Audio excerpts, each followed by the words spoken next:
Hi, I'm Sarah, and this is the ultimate guide to moving to New York City. I lived in New York City for almost a year. I had to leave because of COVID, but I have a lot of tips and tricks about moving there and how to make it a little bit smoother and more comfortable. I'm going to talk about like the initial traveling there and what that looks like, and also different places to live, different areas to live that might be better depending on what your needs are. Then I'll talk about nightlife, grocery stores, food, the subway system, and at the end I'll talk more about my own personal experiences there, in the perspective of somebody, I'm not American, who, moved there, and what my take on it was and what I noticed. And so when I initially moved to New York, I didn't really think it through, to be honest. I had a lot of like overconfidence in myself of moving there because I lived in Vancouver, Canada for 6 years prior to that. And so I had a lot of confidence in my ability to support myself because I had done it. And I didn't really think through what I was doing. I didn't plan it out. It was spontaneous. I I I'm not rich. I didn't have a ton of money in my bank account, but I was confident that I knew that I could go there, figure out how to support myself um and do it. It was definitely more, to be honest, it was different and difficult in ways I hadn't anticipated, because it is a very different city to anywhere I've lived prior. It's a very special city. I think New Yorkers are very kind people. And what I loved about the city is there really is a great sense of community, and people do look out for each other. They really do. I remember my very first summer there. This was in 2019. There was a blackout in Manhattan, and the way that people and pedestrians and just looked out for each other, like they really took up the reins. And it was not something I've seen before in Vancouver, in Toronto, in other places I've lived. And so it's very special like that. People are very kind. When you're initially traveling there, if you're a tourist, if you're going to an airport, there's two airports you can fly to. I've always had better experiences at JFK. So there's JFK and LaGuardia. The reason is just the getting out of the airport. So I ordered an Uber. There's a special place. There's a lot of space at JFK, and there's a space for Ubers to pick you up. There isn't at LaGuardia. And when I was at JFK, I paid about $35 for a 40-minute car ride to Times Square, which is a pretty good deal. At LaGuardia, every time I've been there, getting out of the airport feels like a mess, because you get out and there's tons of cabs fighting over you. It's really hard to get an Uber, and I've always paid double. I paid about $65 to get from Queens, which is where LaGuardia Airport is, to Times Square. So for that reason, I'd recommend JFK. There is a bus at LaGuardia Airport that will take you to a subway station called Roosevelt Station. It's an express bus. It's quick. The only thing is that if you have a lot of luggage, most subway stations in New York don't have elevators. They do in Times Square, but most places don't. So if you have a lot of luggage, you will be carrying it up and down stairs from the subway, just to keep in mind. So for that kind of reason, I would definitely recommend going to JFK. It just felt, it was cheaper, I saved money, and it was easier. When I first arrived there, like for the first few months, I first went to an Airbnb, which was the most suitable thing to do. I stayed at one in Queens for 2 weeks, and then I found a sublet for a few months on the Facebook groups. And so for me, that was the easiest way to find something reliable, was through the Facebook groups. And I'll post like in the credits below, I'll post like all the things I'm talking about and the Facebook group that I used to do it. I think that the best places that you'll find to stay will always be through people who you meet, like through work or social events. But when you first arrive there and you don't know anyone, it is hard. So the Facebook group worked for me, and Airbnb was the most affordable way to do it. I paid, like, in terms of like places to live, if like you're going there and you're looking for a place, you want to get more for what you're paying for, more space, but you want to be really close to Times Square. Out of all the places I lived, Queens was actually my favorite. I love Queens. I love the atmosphere there. I love the people there. And I lived in like near Roosevelt Station in Forest Hills, which I will post a map to as well, so you can see where I'm talking about. But there's an express train that goes along that line in Queens, and it takes 25 minutes to get to Times Square, and it's pretty great. And it was the quickest travel I had anywhere. I lived in other places and nothing could compare. So I'll post a map so you can see below, but anywhere in Flushing and Queens, I loved the people there. I always felt safe walking around at nighttime. There's great grocery stores, coffee shops. So I would definitely recommend there.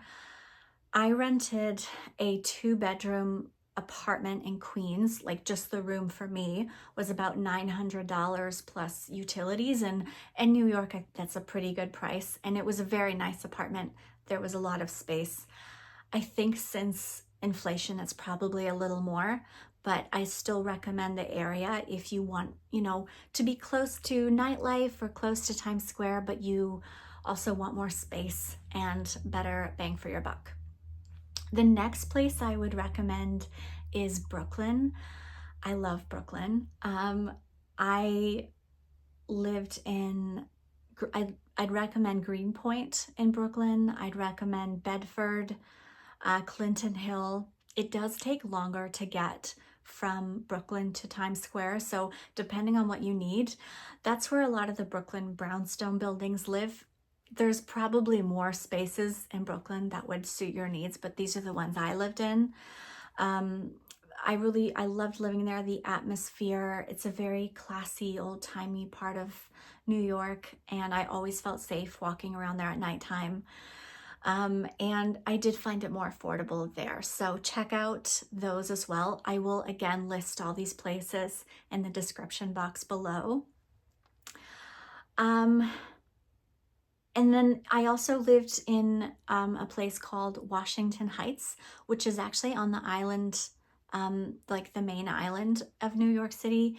And it's like, if you look on the maps, it looks like it's really close to Times Square because it's on the same island of Manhattan, but it actually took 40 minutes. Like, it was the same time to travel from like close to the Bronx and to get to Times Square as it was from Brooklyn. So like, keep in mind, like, always check like on Google Maps how long it takes to get anywhere, because it did take a long time in the mornings, like to commute from there for me.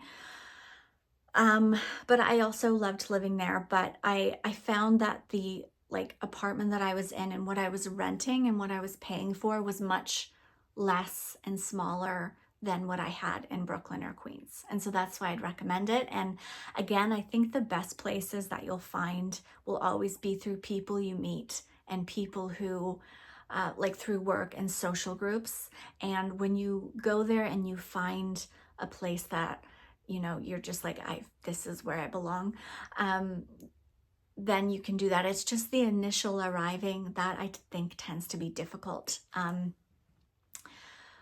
So yeah, And when you first arrive, I think I got lost every single day, multiple times, and just ask someone where to go. There's I think there's 100 different subway trains in New York. And so you're going to get lost. People, thankfully, are very nice. New Yorkers are very nice people. So just ask someone if you get lost. And yeah, and there's no shortage of nightlife. Um, I mean, it's great. It's different to any other city I've ever visited, and it feels like a bit of a culture shock when you first get there because it is so different. But it's very lovable, and I also like I'm from Canada, and so as a perspective of somebody moving there, I felt like it was a place of extremes. And so things are either like wonderful and these amazing opportunities happen overnight, things that you wouldn't even imagine, or the opposite could happen. And it could be really awful at times. Um, so yeah, it there's yeah, it can be either of those. Um, but I'm still glad that I had that experience. And yeah. The best grocery store, I mean, in my perspective, was Trader Joe's. I went to the one, I think it was at 72nd Street, which is a really popular grocery store in that area, always busy after work. So if you're going, go like on a Sunday in the morning when no one's there. But there's always a grocery store near your house, which is really convenient about New York City. I loved the nightlife in Brooklyn as well. You can find like these really cool like underground restaurants that are just like very romantic and very old-timey and classy. Especially in like Clinton Hill area. I loved that area. And there was truly never a time where I went out to eat, where I had food. Like it didn't matter if it was a $1 meal or a $20 meal. I never was like, oh, this isn't very good. All the food is wonderful. You will not be disappointed. Yeah. And what else can I recommend? When you first arrive, if you're in Times Square, I don't know what it is, but I think it's really obvious because most people in Times Square are tourists for the most part. People know if you're a tourist. And so if you're in the area, you do become a constant target for people selling you things. And after about a month of being there, when you start walking around more like a New Yorker, it does stop happening. So I think people kind of know that you're a tourist. I think it's obvious.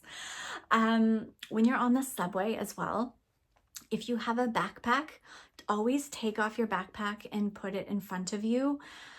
First, it's just respectful because it gives more space on the subway for other people, but I've had multiple friends tell me they've had their backpack on and someone has unzipped it and stolen their wallet without them knowing. So if you can't see your backpack, someone else is watching it. So just take it off, keep all your stuff in front of you. And yeah, I had to leave there because of COVID. It was very odd in the way that COVID happened originally,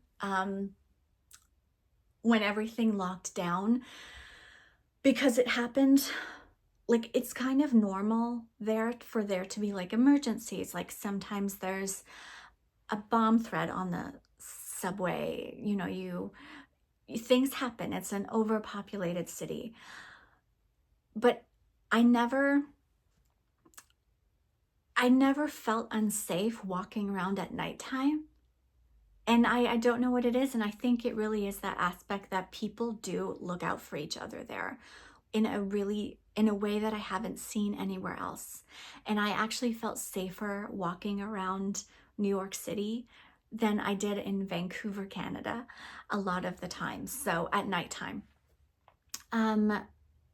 it was also, yeah, when COVID first happened, it was kind of a shock because when we started to first like hear like, oh, there was like something happening there, no one around me took it seriously. And then all of a sudden there was a shock. And I remember one evening going to Columbus Circle to get groceries there, which is where Whole Foods is. And I'd go there and everything was normal. It was very busy. And the next morning, like 12 hours later, I was in Times Square and there was no one there. And that's what kind of shocked me, because it was like New York is the city that never sleeps. And then all of a sudden it was dead silent, and it was not something I'd seen before. And that was when I started to get the sense like, I need to get out of here. So it was a little bit terrifying. And yeah, it was what it was, but it really is an amazing city. It's not something, it doesn't feel like any other city I've visited before. Yeah, but I'm still glad I went. And if there was a question that I didn't answer, please leave it in the comment section below. I will answer it. I don't feel I can answer questions about immigration because I'm not a lawyer. So I think there's other channels who are like qualified to talk about immigration policies and stuff like that. I'm not. But if there was questions you had about the living there or the lifestyle there that I didn't answer, just leave it in the description box below. I will answer it for you. And yeah, I think that's my best tips to living in New York, and hopefully would make it the cheapest and the most affordable. Those are my favorite places to live. And I will post like different shorts of the maps so you can see the different areas I was talking about. But yeah, I hope this is helpful, and thanks for watching my vlog.